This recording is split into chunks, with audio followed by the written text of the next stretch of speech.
Well,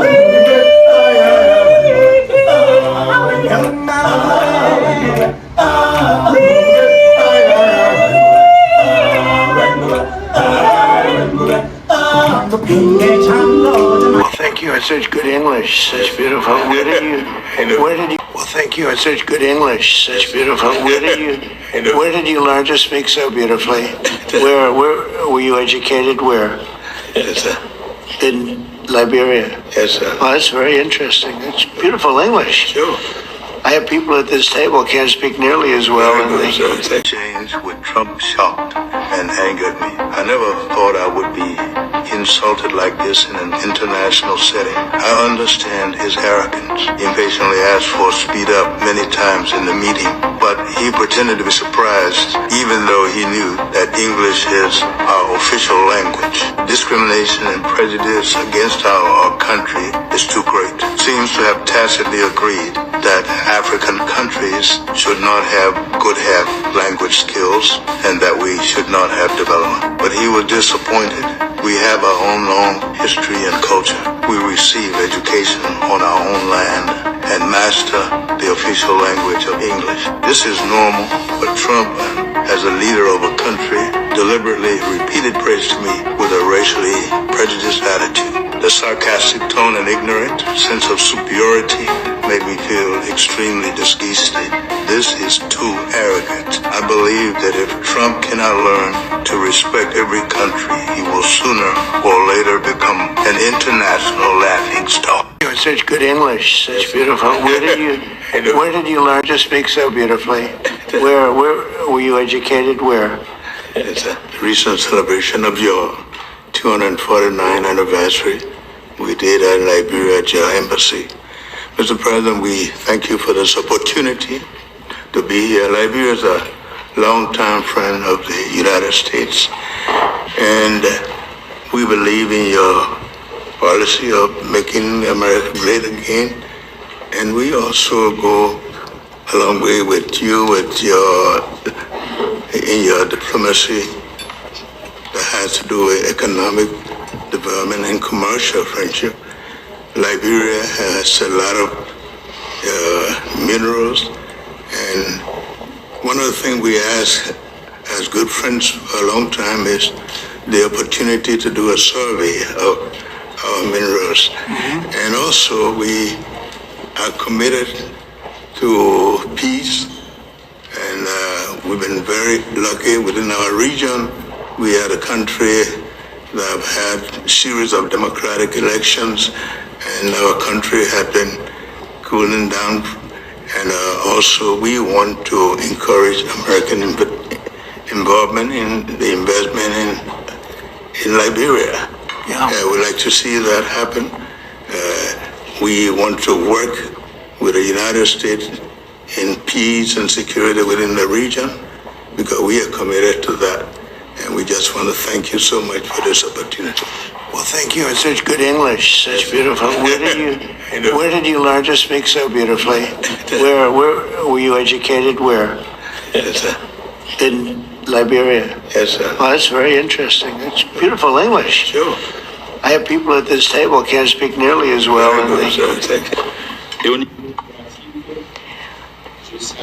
I would like to commend you, Mr. President, for the success you had in reaching a peace agreement between Rwanda and the DRC.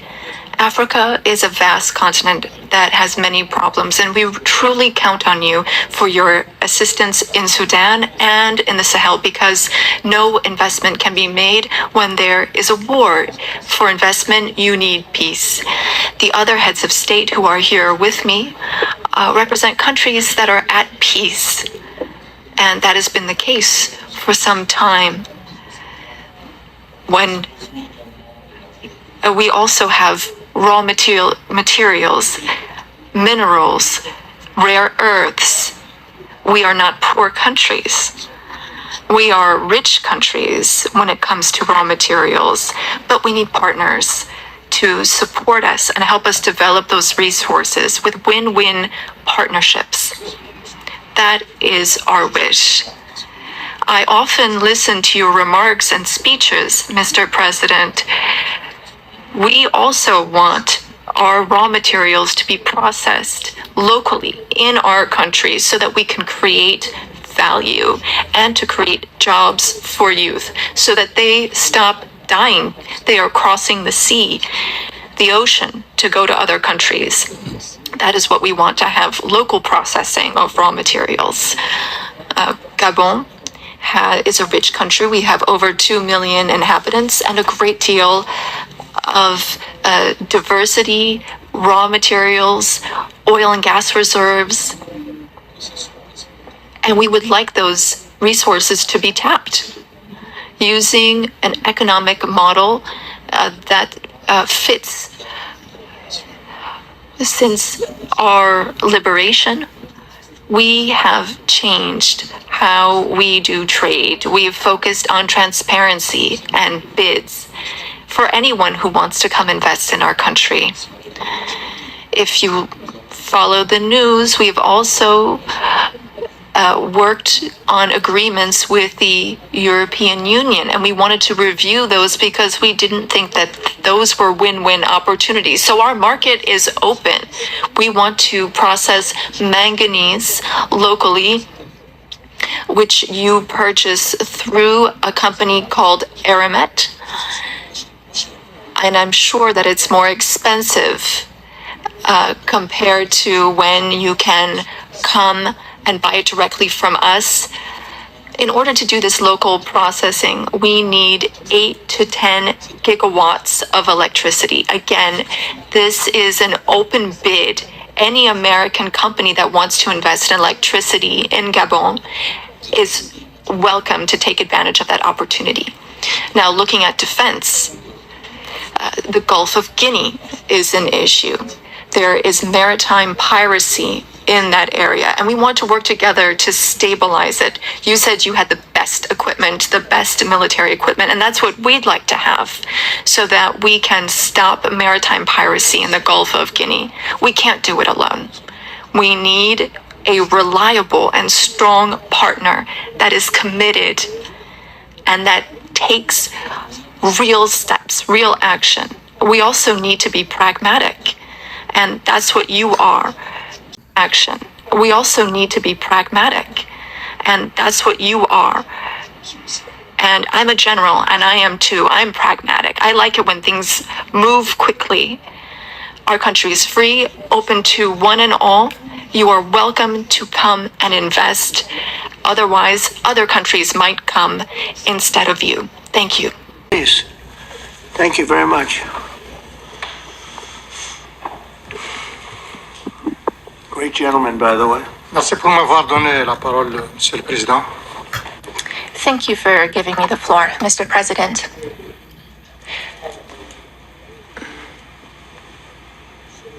First of all, I would like to thank you, Mr. President Trump, for inviting us to come here today. I'm President Ghazouani, President of the Islamic Republic of Mauritania. Thank you, Mr. President, for this invitation and the invitation you sent to the other colleagues present here today. This is a very strong message from you, and we are receiving this message very well. This is a message of interest that you're sending to us, and it's a message that you're sending to the whole of Africa. All of this is generous on your part. We are receiving this, and we accept this message from you.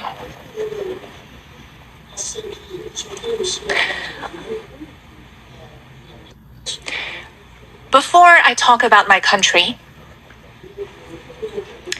I would like to let you know that we are delighted to see President Trump's commitment to our continent. Mr. President, in the short time you've been back in office, the last few months, you came to the rescue for peace. You did it in Asia with Pakistan and India. the war sort of started. And if it had gone on, the consequences could have been a real disaster.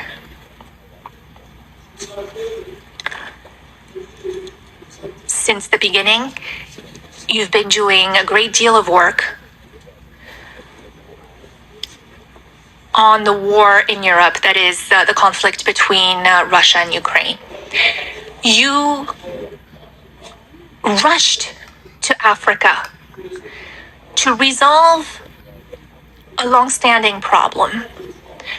Lots of efforts had been made by many heads of states, but your will made it possible for this agreement to be signed. And now, this conflict is behind us. You are currently working with a great deal of enthusiasm. Muito obrigado, Senhor Presidente Trump, e sobretudo. Thank you, Mr. President, and for welcome everything. For us, the second time here to come as a guest. The first time we had that meeting in Guinea-Bissau, but I will not talk too much. But Guinea-Bissau is a peaceful country, and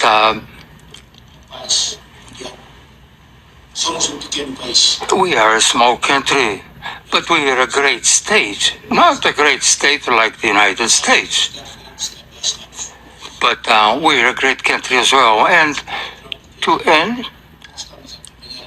we are be following your dynamics and the war with Russia and Ukraine.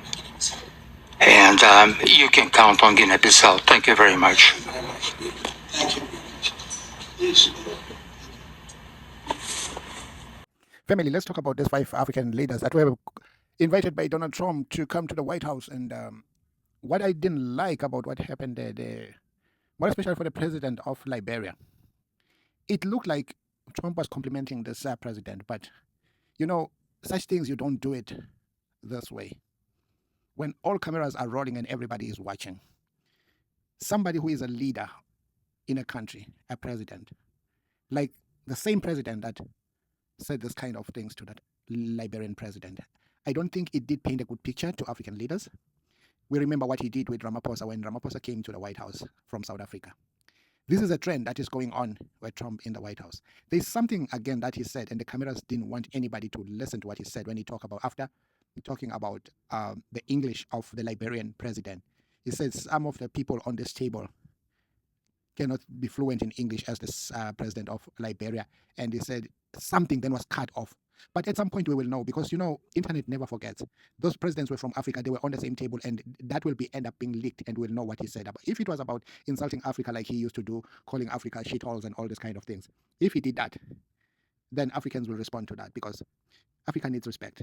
And I like the way the president of Liberia responded. He didn't show, you see, when you are so diplomatic and you hold yourself in a way that you respect everybody, he held himself, the president of Liberia. He didn't show his anger on the table, but when he fired back, this was it. And he drew a line that he has never been disrespected in this manner. Because the compliments at the end came with something that I think he feel like Africa has been pushed too far. Okay, another thing that we have to talk about is the minerals things. Why our African leaders, when they are there, they come to brag about their mineral resources? Why are they not? There are very few within those leaders that were there who made sense in whatever they said. More especially the one from Senegal.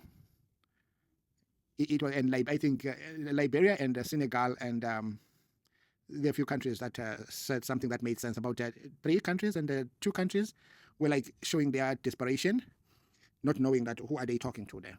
Because if you show your desperation, it's when our president are compromised, and at the end we find that what is supposed to benefit the people in the country, it ends up benefiting the one on the seat of presidency or in the office of presidency, and a very few. Because with the minerals and the land that we have in Africa, if you have a president who cares about his people, he will always do what is right, as we see what is happening in Burkina Faso, Mali, Niger in our days. When a president is committed to his people, that everything shifts, then he starts to think about the future of his country and his people. That is how it works. That's why we see Ibrahim Torres all over the internet, because of what he is doing. He didn't take power to enrich himself, though he got the power through coup d'etat. But who cares when somebody does things for the people? That is one thing that is very important. Because when you're a president, you think about the people, you think about the education, you think about everything that will help your nation prosper. That is the most important thing that we can always say. We can congratulate Ibrahim Torres as a hero. What he has done, presidents who've been in power for decades have not done what Torres have done in Burkina Faso in a few years. I think now it's about 2 years. He's making 3 years, going to make 3 years soon.